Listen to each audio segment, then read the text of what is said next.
Eu peço que a palavra que o Senhor colocou no meu coração entre no coração de cada um. Em nome do Senhor Jesus. Amém. Quem puder abrir em 1 Samuel, capítulo 1, me acompanhar. Havia um homem chamado Eucana, que vivia em Ramá, na região de Zuf, na região montanhosa de Efraim. Era filho de Jerão, filho de Eliú, filho de Tou, filho de Zuf, de Efraim. Eucana tinha duas esposas. A primeira chamava Ana e a segunda Penina. Penina tinha filhos, Ana, porém, não tinha. Então, neste momento, no primeiro versículo, a gente já percebe o X da história, onde tem a contradição, que Ana não tinha filhos, Penina tinha. No 3, todos os anos, Eucana subia de sua cidade até Siló, para adorar ao Senhor dos Exércitos e oferecer sacrifícios a Ele. Neste tempo, os sacerdotes do Senhor eram Hófni e Finéias, os dois filhos de Eli. Quando Eucana apresentava o seu sacrifício, um dos filhos dava porções de carne à sua esposa Penina e a cada um dos filhos dela. Ana, porém, dava uma porção especial porque amava, apesar do Senhor não ter lhe dado filhos.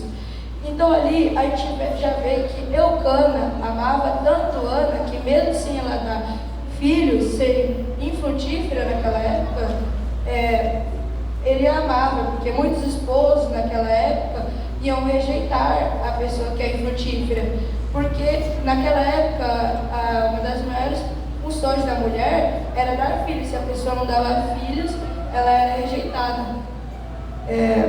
Então Eucana fazia diferente. Em vez dele fazer isso, ele fazia de um jeito que não excluía nem menosprezava Ana. Ele amava, mesmo sem dar filhos. E sua rival provocava, zombava dela, porque o Senhor não tinha lhe dado filhos. Todos os anos era a mesma coisa. Penina provocava Ana quando ia à casa do Senhor, e cada vez Ana chorava muito e ficava sem comer. Então a gente já vê que o escritor desse livro de Samuel coloca já Penina como rival de Ana, para você ver o tamanho da situação. Então, isso não era uma vez que acontecia. Uma vez aconteceu e eu estou bravo por causa disso. Não, isso acontecia todo ano, era frequente. E e daí até que Eucana vê isso e pergunta: Ana, por que você chora? Perguntava Eucana, seu marido. Por que não come? Por que está tão triste? Será que não sou eu melhor que 10 filhos? Então ele indaga: por que você está tão triste? Eu não sou tão bom, eu não te amo tanto, sou melhor para você que 10 filhos. Mas não, Ana tinha um desejo tão grande de ter filhos no seu coração, que mesmo Eucana amando muito ela, para ela o que importava mesmo era ter filhos. Então ali a gente vê que Eucana era um bom homem e amava muito ela. E voltando àquela parte que Ana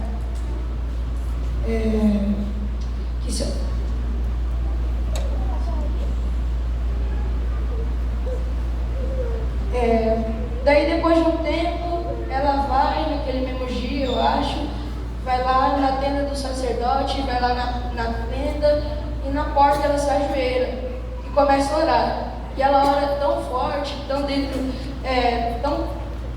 com íntimo dentro de Deus, que ela começa a falar de um jeito que o sacerdote ali olha e fala: essa mulher está bêbada. E ele vai lá e repreende ela, e ela vê que ele se enganou e fala que é só uma serva de Deus, quebrantada diante de Deus, fazendo um pedido. E ele viu que ele fez um erro ali e fala, e abençoa aquela mulher e fala que Deus te deu o que você pede.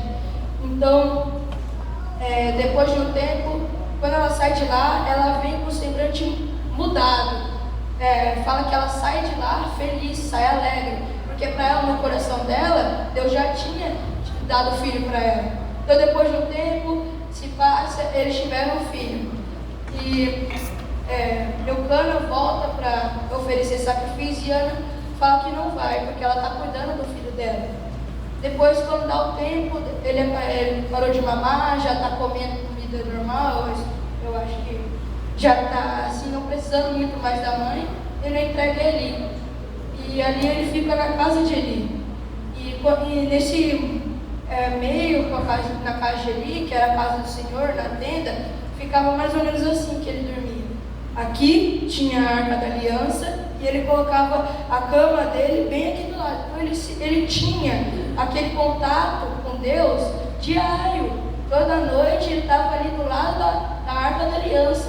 Então era impossível Deus não falar com ele.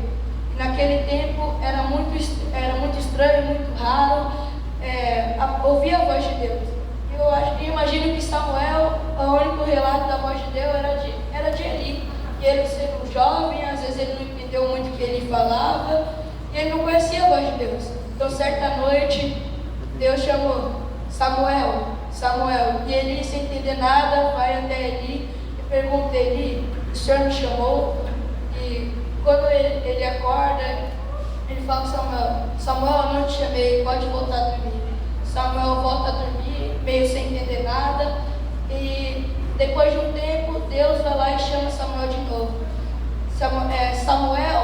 Samuel confuso, muito confuso, vai lá até Eli e pergunta, Eli, o Senhor me chamou? E ele diz, não, eu não te chamei, pode voltar a dormir. Isso aconteceu 3 vezes ao todo. Depois, Eli percebe que isso não era normal, que não é comum uma criança acordar no meio da noite falando que estão chamando mesmo. Então, ele percebe que foi Deus, Deus que está chamando ele. E quando ele percebe isso e Samuel vai lá perto dele, ele instrui Samuel dizendo, a hora que te chamar de novo, você vai lá e falar, eis-me aqui, Senhor, pronto para te servir. E depois de um tempo, vai lá, ele deita na cama dele, Deus chama ele, e ele fala, eis-me aqui. Deus fala muito com ele. Voltando lá para aquela parte que Eucana, Penina zombava muito de Ana. Isso era anual. E muitas das pessoas, antes de ser exaltadas, são humilhadas. Tem exemplos. José do Egito. Ele foi vendido como escravo, para depois foi vendido para escravo pelos seus próprios irmãos. Ele foi rejeitado pela sua família.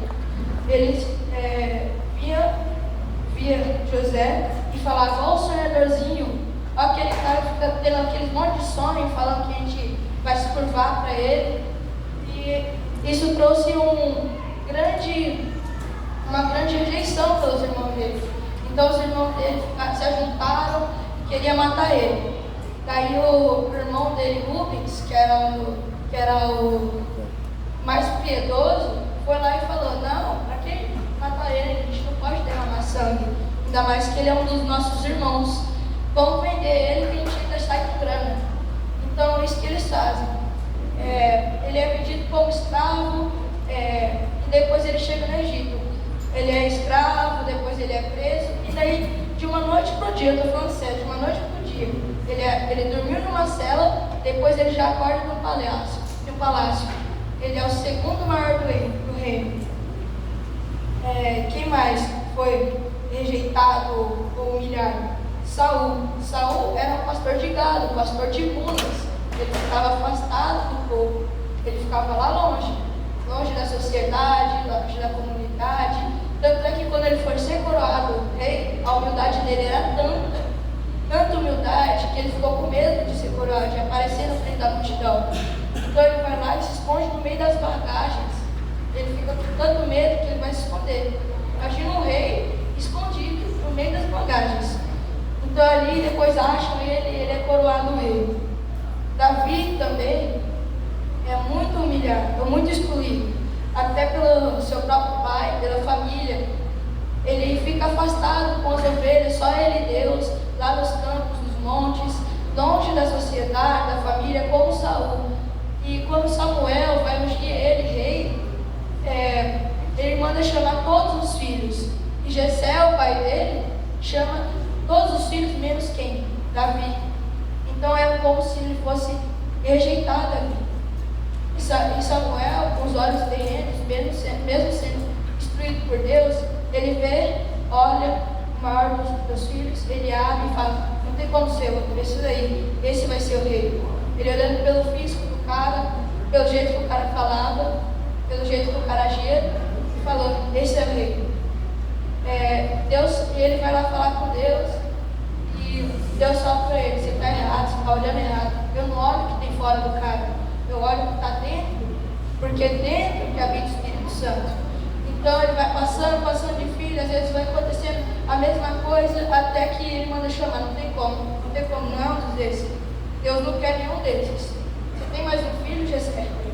Então Jessé manda chamar lá, que estava lá longe, Davi, e Davi é chamado. Quando ele é chamado, ele recebe a bênção de Deus. Mesmo não sendo o maior, o mais forte, ele era excluído, ele era mais longe, ele ficava mais excluído da sociedade, ele era um dos menores, o mais fraco. E ele foi ungido rei, ele sendo o mais fraco ou menor. E também, quem foi excluído assim? O próprio Jesus. Jesus, ele foi excluído no começo até pelos seus próprios irmãos. Quando ele nasceu, os irmãos dele começaram a excluir. Porque às vezes existe aquela pessoa na escola, por exemplo, que está lá, quase ninguém fez a tarefa, daí todo mundo mentindo para a professora, falando: ah, professora, eu fiz a tarefa, professora, eu também fiz a tarefa. Mas na verdade ninguém fez. Daí Jesus seria aquele cara que levanta a mão e fala: eu não fiz a tarefa. Então ele é aquele cara que era honesto, não importa a circunstância. E o povo passou a não gostar dele, porque ele não era como a sociedade. Muitas das vezes você é excluído no seu ambiente de trabalho, na sua escola, no seu esporte que você faz, só porque você é diferente, você ama a Deus, você não é dos padrões comuns, você está sempre segundo ao coração de Deus. E às vezes por ser crente a gente é excluído. Muitos crentes foram mortos no Coliseu por seguirem a Deus. E essa é a questão que eu queria enfatizar. Você pode ser o menos, você pode ser o menor, o mais novo, o mais improvável de ser escolhido. Mas Deus, ele coloca os menores para trabalhar para que as coisas invisíveis se tornem grandes, visíveis. Deus abençoou a Ana. Depois teve mais 5 filhos, depois que ela teve Samuel. E Samuel é chamado por Deus. Eu queria colocar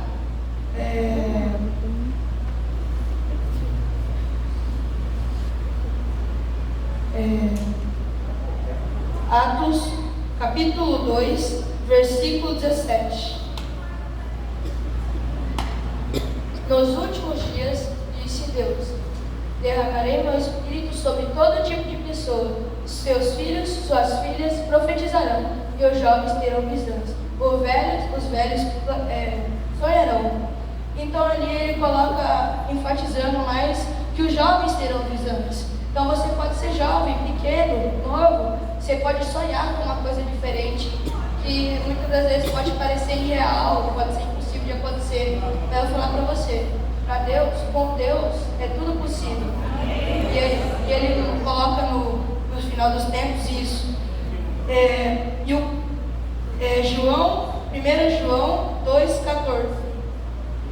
Escrevi a vocês, filhinhos, porque conheçam o Pai, para que conheçam o Pai. Escrevi a vocês, pais, para que conheçam aquele que existia desde o princípio. Escrevi a vocês, jovens, porque são fortes, e a palavra de Deus permanece em seu coração, e vocês vencerão o maligno. Então ele coloca os mais jovens, porque o jovem, ele tem força de vontade, ele está ali sempre disposto, onde tem a flor da idade, né, que as pessoas são, onde a pessoa está mais forte.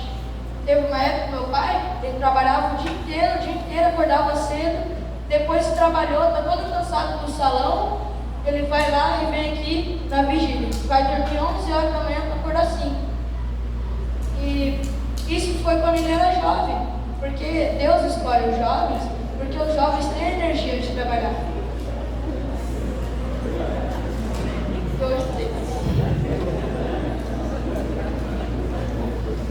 Eu acabei resumindo muito, e isso é o que eu queria enfatizar mais, que Deus escolhe aqueles que são mais jovens,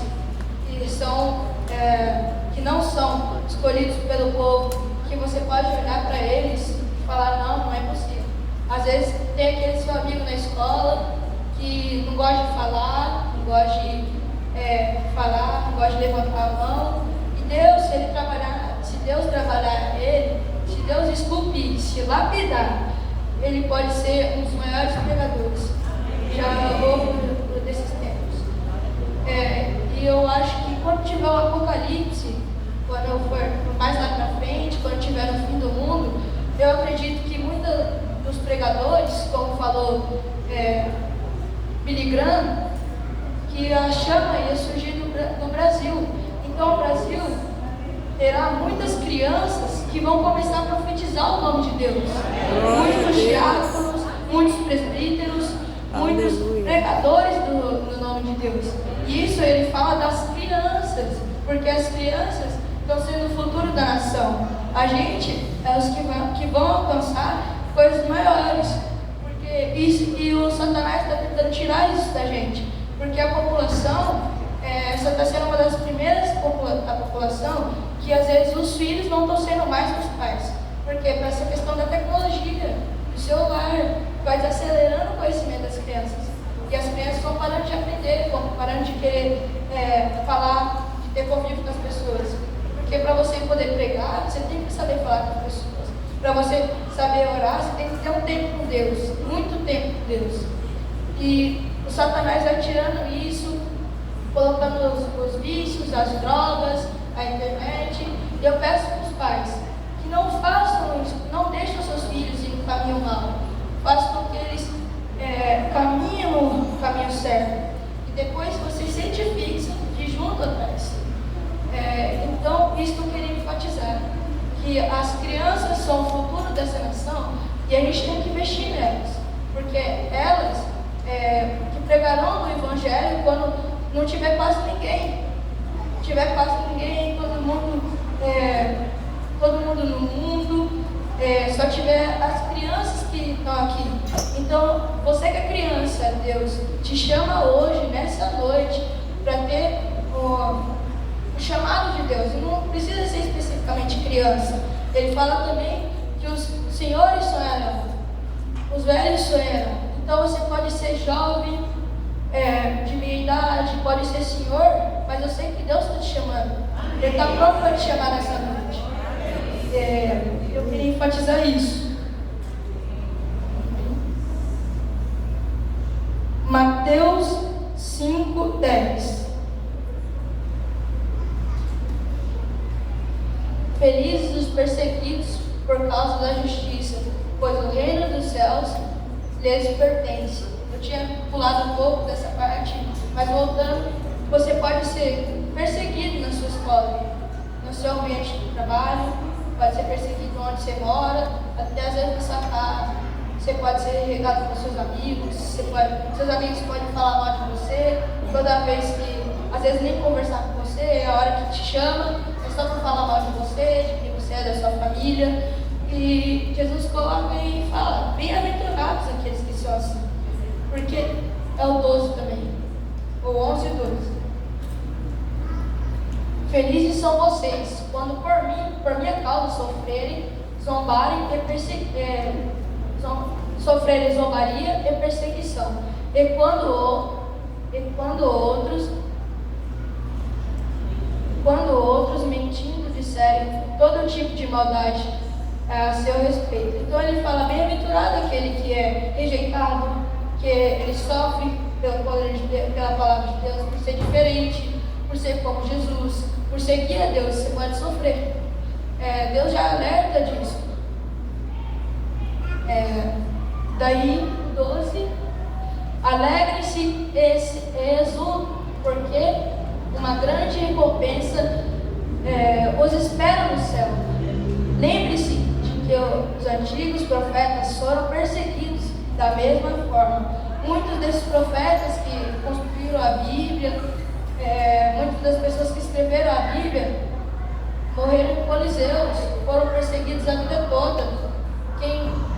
Esqueci o nome do cara lá, que foi Martin Lutero, né, que foi perseguido, ele fez algumas réplicas da Bíblia. Então ele, por fazer o certo, foi perseguido e teve que morar longe, se esconder. Então, às vezes a gente pode ser perseguido, pode ser humilhado e até morto. E isso é uma coisa, às vezes pode acontecer, e eu acho que vai acontecer, que você, nesse mundo todo, você falar de Jesus, nessa vida, 75 anos, que é a média do brasileiro, você falar de Deus, de Jesus, você a vida toda falar bem de Deus, pregar o Senhor, e ser humilhado, e ser rejeitado, e não gostarem de você. Mas mesmo se for assim, 75 anos da sua vida, você ficar o tempo todo assim humilhado, no céu eu sei que Deus vai te exaltar.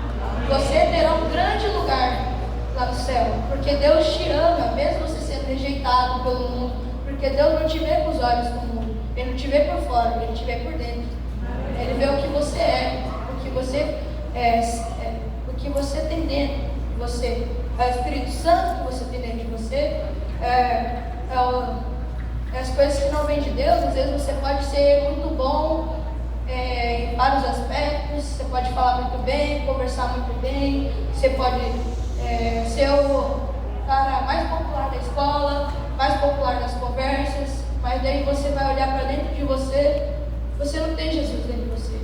Às vezes você não tem o Espírito Santo. E aquela pessoa que é rejeitada, que é humilhada, que nunca está dentro de nada, se vai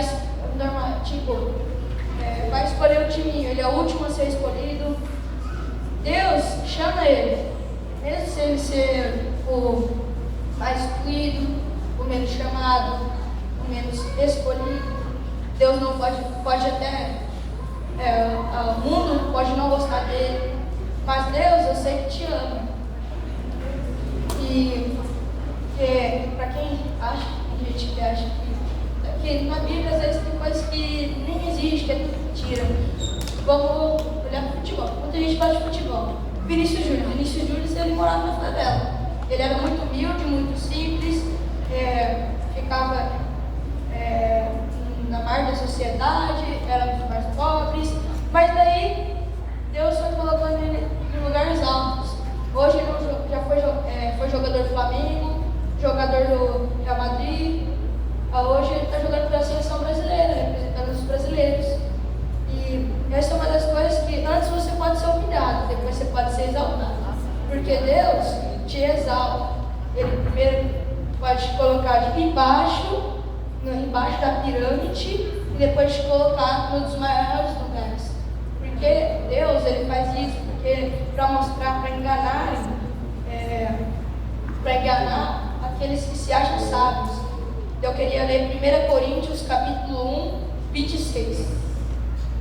Lembre-se, irmãos, de que poucos de vocês eram sábios aos olhos do mundo, ou poderosos ou ricos, quando foram chamados. Então ele coloca: quase ninguém de vocês eram dotados de muitos conhecimentos, eram fortes, eram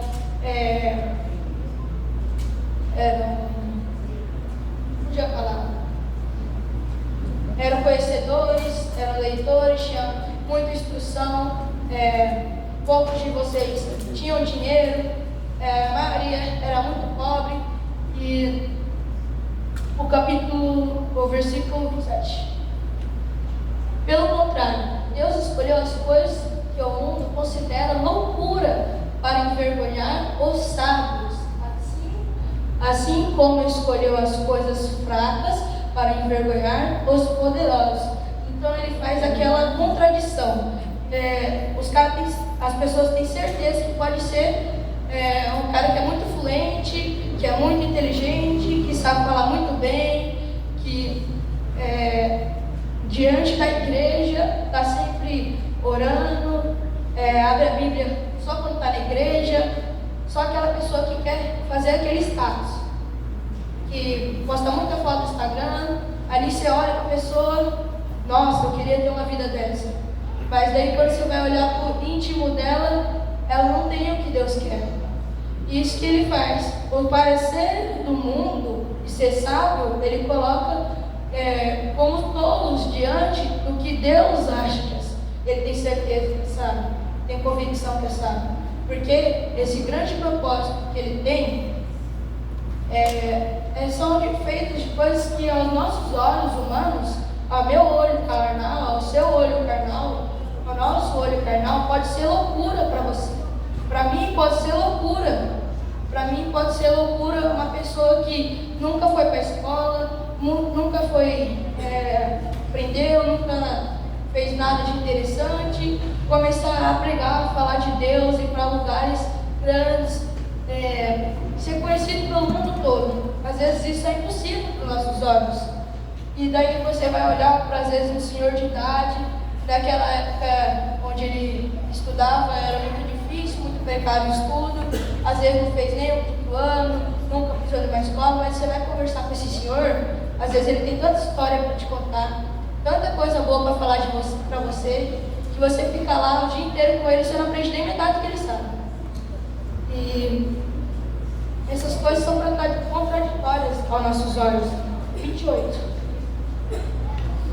Deus escolheu as coisas desprezadas pelo mundo e tidas como insignificantes e as usou para reduzir a nada aquilo que o mundo considera importante. Então, o que a gente considera muito importante, tem muita certeza que vai ser, tem muita esperança, tá muito sábio, e Deus coloca e exalta os humildes, exalta aquele que é humilhado, exalta aquele que, olhando para os outros, não é ninguém, diante dos outros, não é ninguém. Você pode olhar para um guri da sua escola e falar para ele: você não vai ser nada, você não tem como você ser nada. Muitas das vezes as crianças podem falar disso de você, seus colegas, se considerava amigo e que falavam com você, pode falar isso de você, te deixando mais para baixo possível. Isso que Penina fazia com Ana. Quando Penina via quando Penina via que era melhor em algum aspecto que Ana, ela ficava rindo, zombando, falando mal. E eu acho que, para falar a verdade, eu acho que Ana tinha muito mais contato com Deus que Penina, porque Penina zombava de Ana. E Jesus nunca chegou aqui na terra e começou a zombar de todo mundo. Ele tinha toda a razão para zombar da gente, que a gente não sabe nada da Bíblia. Ele prega, a gente não entende nada. E ele tinha tudo para falar, mas não, ele chega aqui como? Nasceu no estábulo. O que nasceu no estábulo? É muito constrangedor, é muito humilde, porque não sei quem vai para a fazenda, ou quem vai para a fazenda, você chega perto de um boi, tem um cheiro tão ruim de um boi, de um porco. E Jesus, o próprio Jesus, nasceu num lugar desses. Nasceu onde eram colocados animais. Então ele nasceu já como se fosse um animal. Ele foi rejeitado até no seu nascimento por nós. Esses dias eu estava na escola, daí foi uma igreja lá fazer uma apresentação. E quando fizeram essa apresentação, o pastor de lá deu um testemunho. Ele falou que os pais dele se separaram, e ele ficou morando de favor na casa do tio dele. E os mais antigos, às vezes era assim, que você que era o mais novo, você comia por último. Primeiro os mais velhos servia, depois você era o último a servir. E muitas das vezes, porque ele era pequeno, às vezes até mais novo que o meu irmão, ele era o último a servir. Às vezes faltava carne, às vezes faltava arroz, às vezes ele comia só arroz com farofa. Então o que ele aprendeu ali? Que ele era o último da fila. Daí depois ele foi morar com a avó dele. Depois, quando ele foi morar na avó dele, ele dormia, era tão triste a situação que não não tinha cama para ele dormir. Ele ia dormir no chão e um dia ele foi para a casa da tia dele, outra tia dele, passar um tempo lá, e lá ele ficou muito feliz, porque lá tinha cama para ele dormir. Ele estava muito animado, porque tinha cama, ele quase nunca tinha dormido numa cama. E daí, quando ele chega lá, ele fala para a avó dele, comenta isso, a avó dele fala o quê? Você não vai dormir na cama da sua tia. Daí, nesse momento, ele aprende que o lugar dele era no chão. Então, isso que, às vezes, o Satanás usa pessoas para falar isso pra gente colocar embaixo. Não falando que a avó dele era má, assim, mas às vezes Satanás de outras formas, com pessoas que às vezes você acha que é seu amigo. Ele usa para falar, para te deixar lá embaixo, fala mal de você. E Satanás, eu tenho certeza que ele faz todas as forças, de todas as forças sem cessar, para fazer nós, que somos as crianças, que vão fazer o futuro dessa nação, lá mais embaixo, faz o possível para acabar com a nossa nação, para nos destruir, para nos desviar, para colocar no caminho que ele quer, porque ele já está condenado, ele quer levar o mais gente possível junto com ele. Então, eu já encerrando, eu queria colocar que depois de ser humilhado, Jacó foi o segundo melhor, ele era quase um rei. Davi se tornou rei, Saul se tornou rei, Jesus é o próprio Jesus. Não tem muito o que falar, porque Deus já é todo poderoso, né? E isso eu queria enfatizar, falando mais de Samuel, que Samuel ele foi uma das pessoas mais importantes da história de Israel. Então ele foi o cara que estava sempre ali para dar juízo para o povo, para julgar o povo.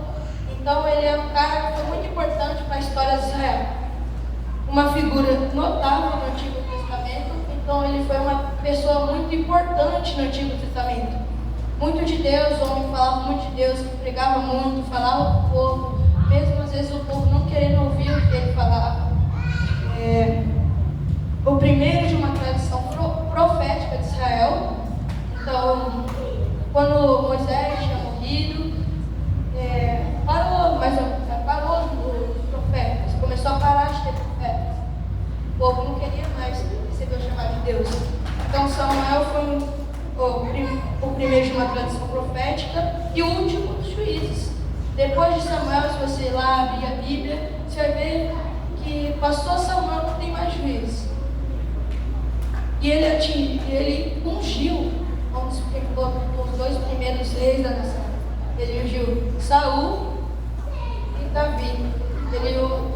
E é isso que é interessante. Ele morreu antes que ver Davi no trono. Então ele nem sabia o que tinha acontecido. Mas eu acredito que dentro do coração dele já sabia que o propósito de Deus já tinha se cumprido. E a conclusão? Depois disso tudo, de sofrer, de ser um homem recusado, de ter uma família, a mãe dele não era menos pesada, de ser um dos homens mais colocados embaixo, ele foi dito por Paulo como um dos heróis da fé. Então, lá no livro de Paulo, em Hebreus 11, ele começa a listar quem foram os heróis da fé. Ele coloca Samuel como um herói da fé, um dos heróis da fé. Porque Samuel foi um homem tão grande, tão temente a Deus, tão segundo ao coração de Deus, amava tanto a Deus, tinha um contato constante com Deus, que ele foi dito por Paulo, já tinha passado muito tempo, ele ainda foi lembrado por Paulo, lá na frente. Ele foi colocado como um dos heróis da fé, porque ele tinha esse contato constante. E os pais que estão criando os filhos, eu peço que coloque esse contato constante com Deus na vida da sua criança. Dê a Bíblia para ela diariamente. Ainda quem não sabe, as crianças que não sabem ler, os pais leiam a história da Bíblia. Porque eu lembro que até hoje, às vezes, meu pai chega de noite, às vezes ele está até cansado de trabalhar, e ele vai lá no meu quarto e conta uma história para mim. E assim eu fui aprendendo a Bíblia. Fui sabendo da palavra de Deus, fui sabendo das histórias, e às vezes até era bom ele repetir várias vezes a história. Por exemplo, de Davi foi a história que mais repetiu. Perguntar de Davi na salinha, eu sabia de contar cabo a rabo. Porque meu pai, minha mãe também, já me colocavam nessa presença constante com Deus. Porque eu já tinha esse contato com Deus, como Samuel teve. Eu queria encerrar com uma oração. Senhor Deus, Santíssimo Glorioso, Pai, te louvo, te agradeço por estar aqui. Senhor Deus, agradeço pela oportunidade de falar do seu Evangelho. Senhor Deus, eu peço que abençoe as crianças, Senhor Deus. Abençoe as crianças desta nação, as crianças que vão falar do seu Evangelho, Senhor Deus. Eu peço, Senhor Deus, que faça uma linhagem de profetas, de diáconos, de presbíteros, tudo para louvar o teu santo nome, Senhor Deus. Te louvo e te agradeço por estar aqui. Eu peço que a palavra que o Senhor ministrou no meu coração tenha penetrado no coração de cada um. Em nome do Senhor Jesus. Amém.